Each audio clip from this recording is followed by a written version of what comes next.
1, 2, 3, 4.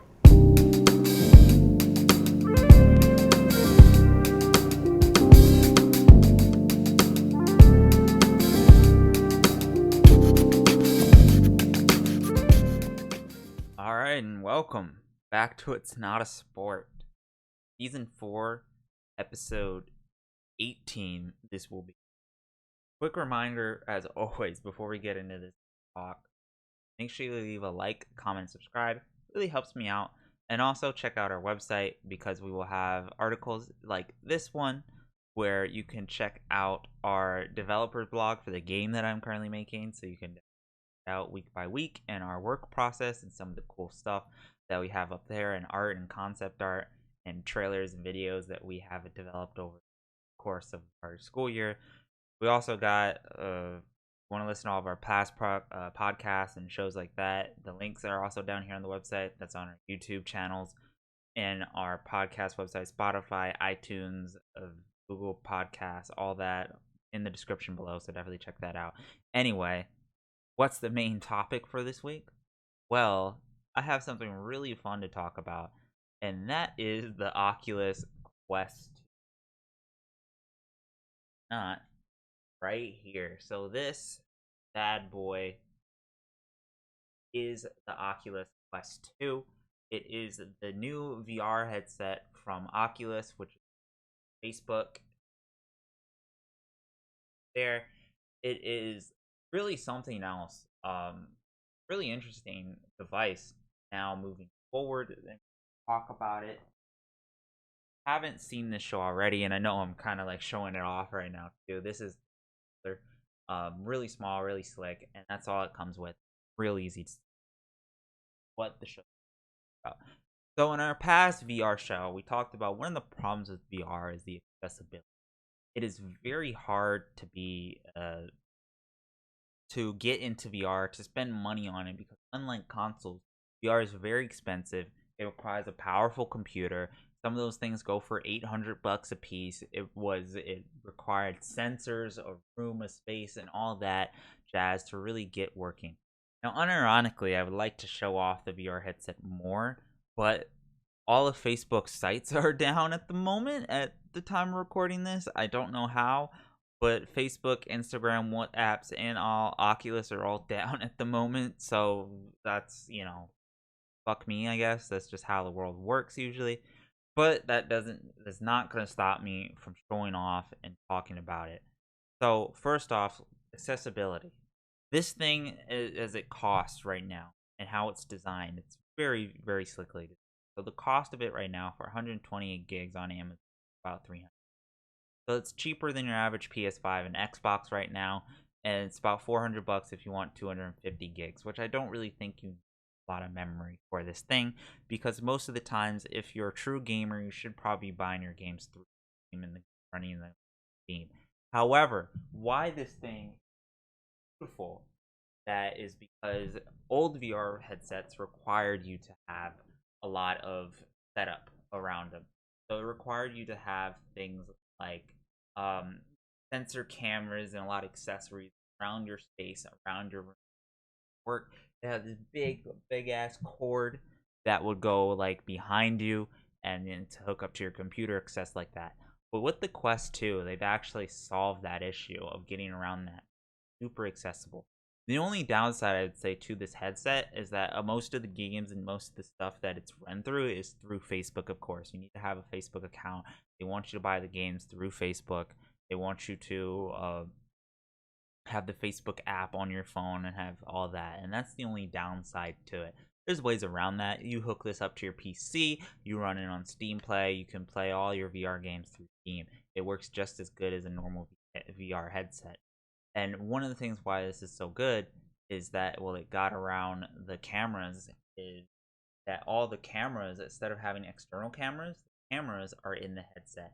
So that little black dot you see right there is actually a camera, and it goes all around the headset. So when you put the headset on, it just picks up everything in front of you, and you can draw your own boundaries to make sure that you're not going out and hitting anything, instead of having an actual external camera set up in your that. So theoretically, you can use this pretty much anywhere. You can use this outside, you can use this in your house, even this small ass room I'm in right now, where my bed is directly behind me. It still works in this space because I'm able to draw the boundaries out.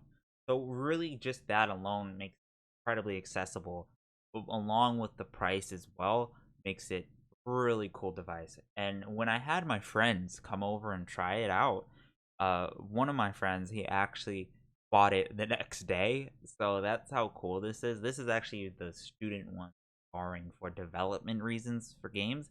But this thing is really cool, really amazing. Everyone that I've had it really enjoys it, and I'm definitely gonna pick one up myself.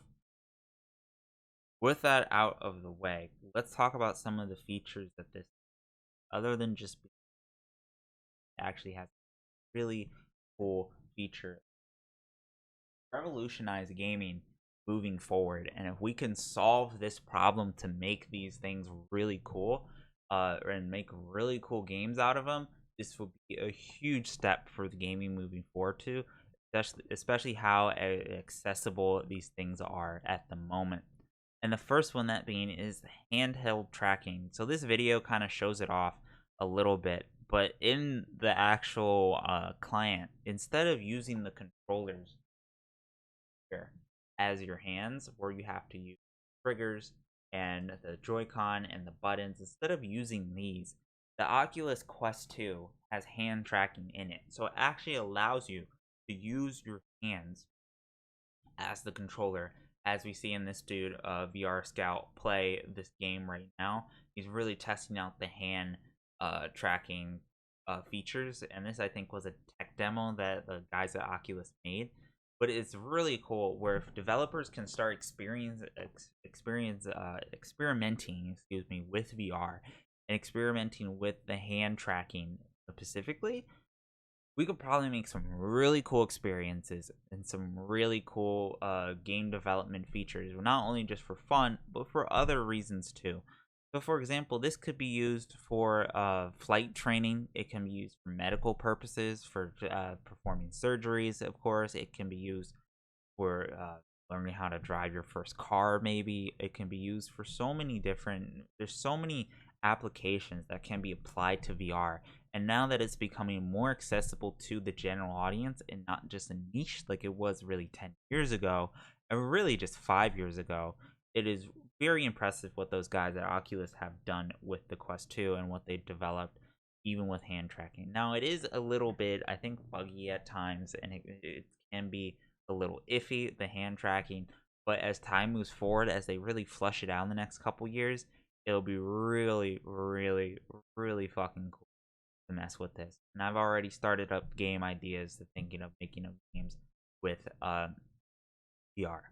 Now, in the development side of it, with development of games, one of the sad and somewhat messed up parts is that the programs to develop, like Unity, I don't think are just now catching on to VR. They're just now putting out the tools really to develop for VR games. Even then, they're still somewhat sketchy. As my course with development, or my experience with development so far, is that I have you can use the Quest 2 integration, which the people at Facebook have given out, or you can use the OpenXR kit, which works with pretty much, I believe, any headset.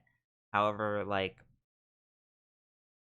there's certain features that don't work, and the setup to build them is just so different, don't work, and a lot of people really haven't figured it out yet. This is a very new field moving into game design, that where a lot of developers now are, I think, really trying to think of mobile, and the overall gaming market has stagnated. VR can be a really cool space to develop for, not just because of games, but again because of how it has different applications, like medicine, like driving, like engineering. You can do some real tests. Now, of course, there's some scary future shit, but I just really wanted to talk about the Quest 2. If you have a chance to try one out, or you're thinking of buying a VR headset, or you have never fucked with VR and you want to test out VR, I think the Quest 2 is the one to get right now for you, for the market. um when it comes to computer integration, it's very easy as well. You can just plug it into your computer, It will ask you whether you want to share your computer, and then it will do that. And especially what it looks like in game is it's like a movie screen, like you're in a movie theater with like a little HUD, and then you control your computer in the VR headset, and that allows you to connect through Steam and other that. Now I haven't really experimented with that too much because I've been trying to develop this game for the VR headset, but the Quest 2 again, just now how being so accessible and just having those features like the hand technology, really cool thing to check out. And I recommend that you do your research if you want to check out the Quest 2. And probably all my friends, I think, are probably going to start getting a Quest 2. Now is the time to get that. I wish I could show off more of its features on the Facebook sites and some of the games for it. Some of the games for it, for example, are of course the classics. You have Beat Saber, you have Super Hot, you have the Walking Dead game. Recently, they just announced Resident Evil 4 VR for it. Only my friend has it, and again, how things line up for him, his graphics card is busted. But I've been telling him to try to explore things like Minecraft VR. I'm sure you can get working on it. Borderlands VR. He wants to try out Payday VR, and there's a lot of interesting VR experience out there that you can probably get working through your computer if you have a strong enough rig for it. But this is the headset, and I thought that it was time to revisit and talk about VR and just all the things that you can do with it. I know I'm not even really thinking about all the things I can do with the headset. Facebook has really put a lot of money behind Oculus. I think it's one of the better things that they've done. It's one of those few things that if they invest in and keep investing in, and put out more overall beneficial things for the humanity than what Google is trying to do, just trying to break into games, or what Amazon's trying to do.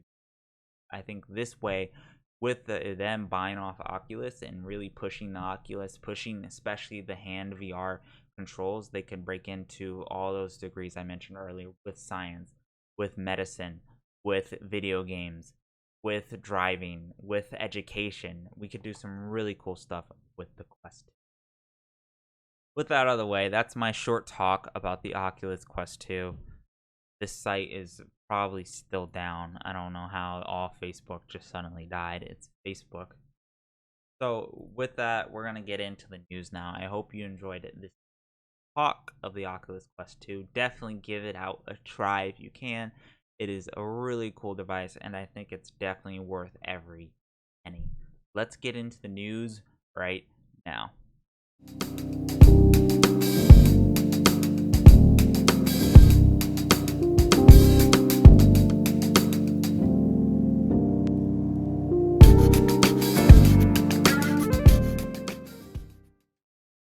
Welcome back to Sport. Hope you guys enjoyed this week's talk. Our headset is really fun to use. It's really exciting technology. There's so many possibilities come out of it. I was just thinking about one of the things I was writing when I was doing some work is that we could do a first virtual podcast of sport in VR, and you can start developing late night shows specifically for VR heads like the Oculus Quest 2, and I think that'll be very interesting and fun to experiment with.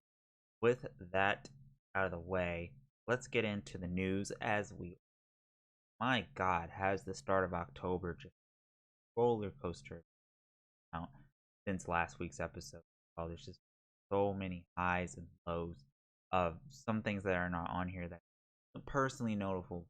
For example, is the Final Fantasy 14 expansion Endwalker. The abilities for the tanks and the healers and some of the DPS actually got leaked. So just a lot of leaks, a lot of crazy things happening to a lot of big. I'm gonna get on into all of that right now. So let's start with biggest reveal. The last character in Super Smash Bros. Ultimate. I believe it's a roster of 84 characters. This is Sakura's, the game director's, last game on the project. Most requested character is Sora from Kingdom Hearts as the final DLC fighter coming. this is pretty huge because I actually wanted Sora. He was most requested, as they said. It's really big that Disney actually let them put him in. Disney's been, I think, really more protective of their IP a lot more recently, especially growing as big as they have in the last 10 years. Marvel, they've been really protective of their IPs and properties, and that's one of the reasons why I think Kingdom Hearts 3 didn't do so well and wasn't as good of a game, because of how protective Disney with all of their properties, and them giving away and giving them the okay to put Sora in Super Smash Bros. For Nintendo is huge. I think this is actually also probably a really big byproduct of Microsoft being doing thing, saying, hey, you guys can put Steve from Minecraft in Super Smash Bros. And that's kind of the crossover. And if Microsoft didn't do that, I don't think we saw Sora Arts Disney budging on. A big PlayStation remake will be announced in December, according to singer and songwriter Ava, possibly linked to the composer Yoshino Misuda. A lot of people are saying this would be a Chrono Cross or something like that. Big RPG remake. We're in a remake, so something cool maybe coming out of the work from Sony again in the next couple months. We also have, speaking of remakes, Grand Theft Auto the Trilogy, the definitive edition, coming soon, being remastered. I believe this will be the first 3 Grand Theft Auto, so Grand Theft Auto 3, Grand Theft Auto San Andreas, and Grand Theft Auto Vice City. They are remastering for updated consoles, probably updated devices as well. So that's pretty big, because some of those Grand Theft Autos, especially I think San Andreas, is like one of the real classics that really built up Grand Theft Auto into the powerhouse of RP that it is today. That is GTA 5. So that's really cool. Pokemon Legends Arceus map looks less likely to be a full open world. So this got updated. This was a Kotaku article. It came out. There was a tweet about it, etc. This is no surprise. They've been doing this shit for the last couple years. Like, if you're going into Pokemon and they say, "Hey, this is what you're getting," dial that down a bit, because that's probably not what you're getting. It's no big surprise here, but I thought it was really newsworthy because how big Pokemon in the game developers of the Yakuza series have left Sega to develop their own studio and make a sequel to Yakuza Like a Dragon, something close to it. This is pretty big. Those guys are really famous for making the Yakuza series, and that's one of Sega's probably biggest properties, I would say, next to Persona right now. So that's a huge thing that's happening right now. Good on them for honest. Hopefully Sega doesn't be salty like Konami supports them. Resident Evil 7 has reached 10 million copies sold. This is huge. This game is what rebooted Resident Evil after its real big downfall. This game came back and saved Resident Evil and made it into what it is today. Resident Evil 8, I think, was very well received. This game was even better well received when it first came out after the fiasco that was Resident 6. And then also the remakes really say this was the starting point, I would say, for Capcom, when they really switched around on what they wanted to do, what they wanted Resident Evil. So it's good to see that 10 million people have at least bought it and maybe played it. Microsoft has committed to a right to repair. So this is huge, and I want to bring this up because this is going to be something that we are going to have to fight for growing up for our generation. Right to repair. Basically, right to repair means that if this phone or any of my technology breaks, you, as the consumer, as the person who bought the phone, has the right to go and repair it themselves. As things go forward, as things get more technically like scarce, you can see something like I think a good example, like if memory serves correctly, Cowboy Bebop, and fixing up old technology, or Star Wars and how they have to take a whole bunch of scrap and make their own technology out of that to fix stuff. that's kind of where the world will be headed. And if right to repair, we want to repair our own devices and keep preserving them throughout the lifetime, rather than having to go to Apple or Microsoft and making them pay this for them, which is be more expensive probably in the long run, because they're going to charge us to repair something we should be able to repair ourselves. This is something that I think a lot of countries need to fight for and need to really establish laws in order to pass these like right to repair. Microsoft, even though how big they are, even though they made mistakes and they're greedy, they're much, I think, better and more open to things like this for the greater good of things than money than Apple is. For example, Apple, there's a video of this man. He just opened up the two iPhone 13 exchange parts from the two iPhone 13. Very interesting.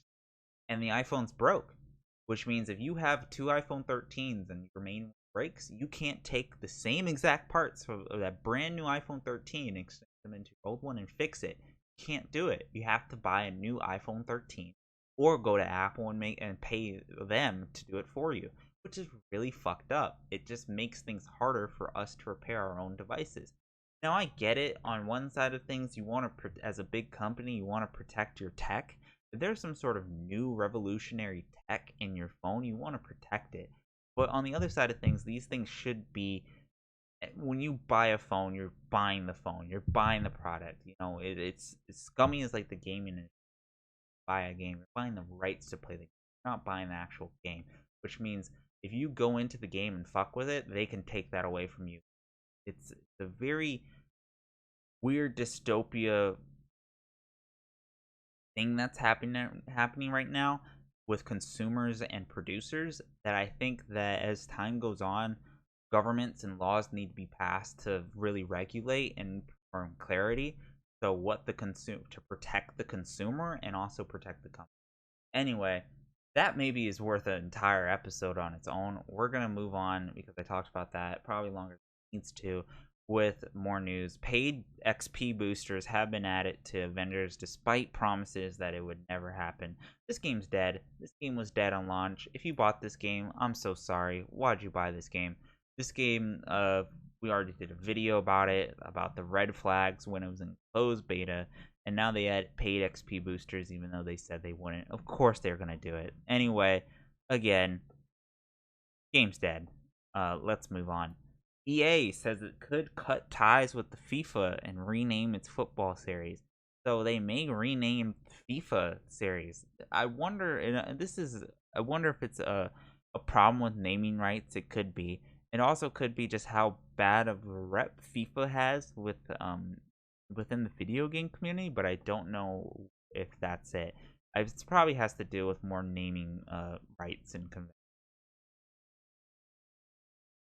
Talking about the Oculus Quest 2, this is actually something really funny that I think came out. A 17-year-old coder has found a way to unlink your Facebook account from your Oculus Quest 2. This is huge. Like I said in our talk, one of the downsides of the Oculus Quest 2 is that it has to be connected to Facebook pretty much at all times. And it's pretty funny that a 17-year-old coder, someone younger than me, has found a way to really like ditch the Facebook altogether from the headset. As it says in this article, there is a downside to ditching Facebook altogether from the headset. Yes, that is true, but it also, it's a give and take situation. So I thought this was kind of funny to bring up this article. Gearbox, Randy Pitchford steps down as Gearbox software president and remains as Gearbox's entertainment CEO. So I thought this was big the way I read it at first. I thought he was stepping down as CEO of the company. He's not. He's stepping down from the software side of things and he's going into the entertainment side of things, which means that essentially he's not making games anymore. He's not handling that. He's handling what the weird stuff Gearbox has been doing behind the scene, like the Borderlands movie and casting that, and like whatever weird TV shows they want to do outside of that.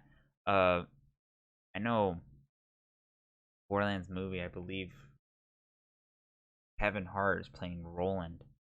So, yeah, it's interesting. So he wants to do movies now. I say let him. Stay out of the game. Let him. The big news this week, of course, has been the entirety of Twitch has reportedly been. This was huge. All of its source code has been leaked. You may want to put on change your password. That may be in the second leak. You may want to change your put on two-factor authentication too. The source code and users payouts among the data was in 128 gigabyte by torrent. So this is probably really bad for Amazon and Twitch in general. But I think this was kind of coming with people just being really mad at Twitch over the years and how they've handled things. For example, Amaranth just got banned for the 5th time. We talked about this in our Twitch episode of this season. And there's still been a whole bunch of problems with hate raids that's been happening. Veteran streamers getting a lot of hate and bot things and things that Twitch just hasn't handled at all. So with the bad publicity that Twitch has had and them not doing anything about it for this past year, there is no surprise that somebody got mad and decided, hey, I'm going to hack these motherfuckers. For instance, though, we did get some very interesting news come out of this, like Twitch streamer payouts and how much they made from August 2019 to October 2020. So in the span of about 2 years, and we get to see who's the top earning. XQC surprisingly is number 2. Summit is 3, Tifu is 4, Nick Merckx is 5, Ludwig is 6, Tim the Tapman, who actually left Twitch and is now on YouTube, is 7th. Eltor, don't know who that is 8th. Andrew Play, don't know who that is 9th. Lyric is 10th. So this is a huge list. It goes down to it shows the top 100 people and their earnings. This will probably again dictate another entire episode in itself, but I think it is something that if you're personally interested into how much these guys make from streaming, which they always are going to claim is not enough, well, here's the actual data that you can figure it out. World of Warcraft. Quick World of Warcraft news. Blizzard continues their crusade of removing bad things from the game and turning women into fruit.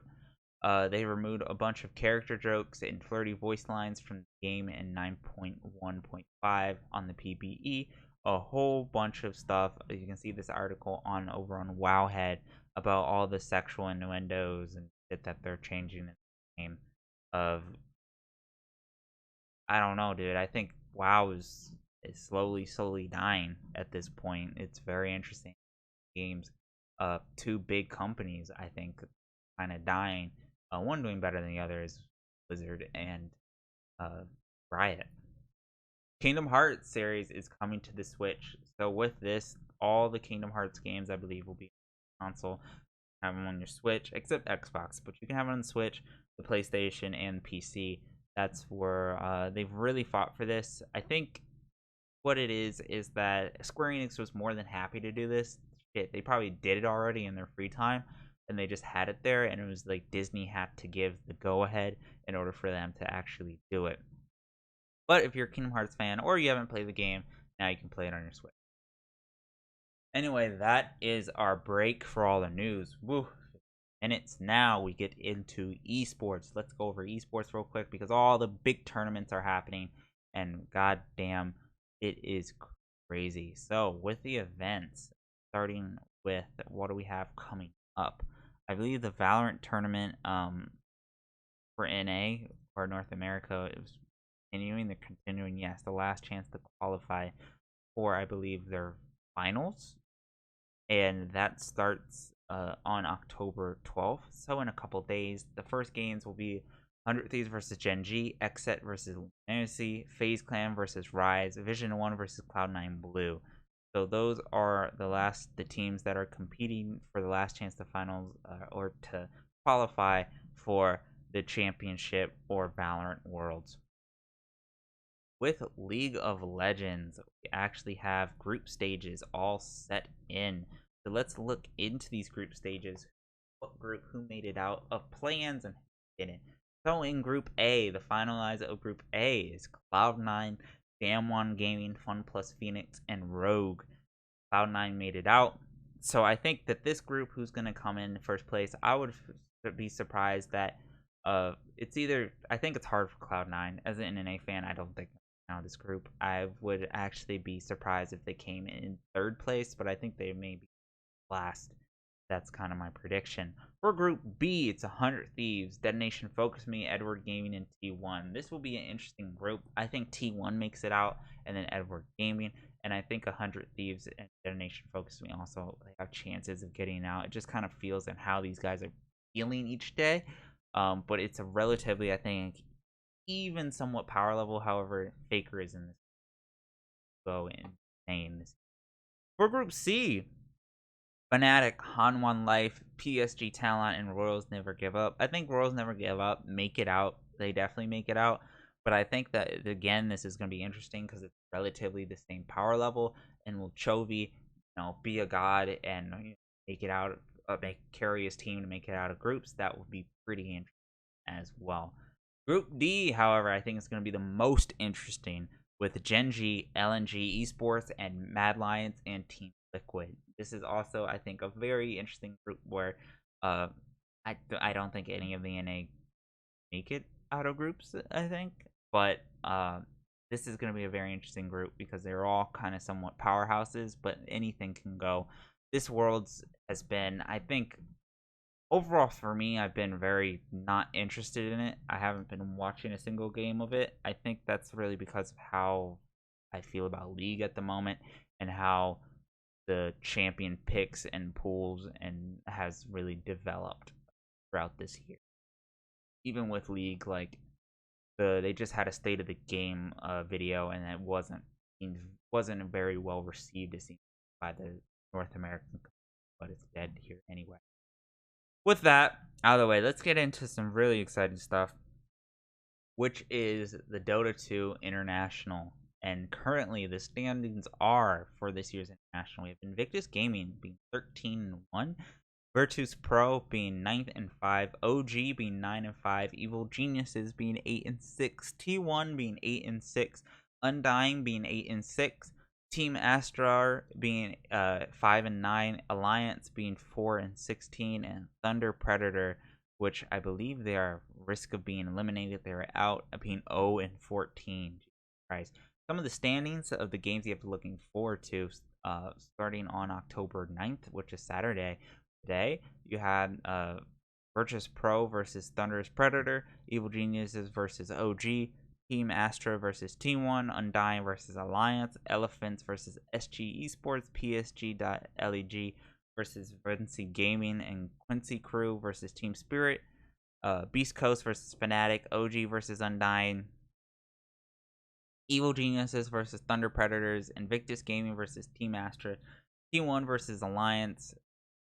I'm gonna even just stop there because, like, even from starting from there, there's a lot of games. These guys play a lot of games, dude, just for the finals. And the finals will be held on October 17th. Bro, this must be awesome to be a Dota fan right now. Watch them because, oh my god, they have a lot to go through, and it's anyone's ballpark, it seems like. And this tournament started Thursday, I believe. Yeah, it started Thursday on the 7th, so it's brand new and it's just getting started. And they played so many games already. That's impressive, dude. Like, honestly, I wish Worlds followed this example, but League is for a prize pool of 40 million USDs. Like, I wish League followed their example, but I think that people don't like. Anyway, now that that's all and I've got that salt out of the way, let's wrap this up with game releases. What's coming out? Well, we have Metroid Dread and Far Cry 6 just came out on October 7th and October 8th. Those games are out now. One of the big kind of games that people have their eyes on, but don't know how they feel, Nickelodeon All-Stars Brawl, that came out on October 5th. That also came out. Some of the games we have looked forward to in the coming week, we have Back for Blood comes out on October 12th. We have that coming out. Jackbox Party 8 comes out on October 4th, and the Crisis Remastered Trilogy comes out on October 15th. So we have some really good games coming out, and then we'll kind of wrap up this with Age of Empires 4 and Marvel's of the Guardian Galaxy. Marvel's Guardians of the Galaxy on October 26th, and then Age of Empires comes out October 28th. So really good, interesting games to wrap up here as we get into holiday with November in December. Anyway, that's going to conclude the show. I hope you guys enjoyed it. Leave a like, comment, and subscribe. It really helps me out. Love when you guys do that. It really makes me enthusiastic. Keep doing it. We're quickly approaching our 100th show, by the way. Impressive. If you want to listen to all of our shows, you can find us on our YouTube. That's where all of our shows and the video versions are archived. SoundCloud, Spotify, iTunes, Google Podcasts. All of our virtual shows of the most recent shows go up on there. Well, make sure to check out our website as well for some articles and the dev blog of the game. This has been your host, Salty Waffles, signing off. And I hope you guys are having a wonderful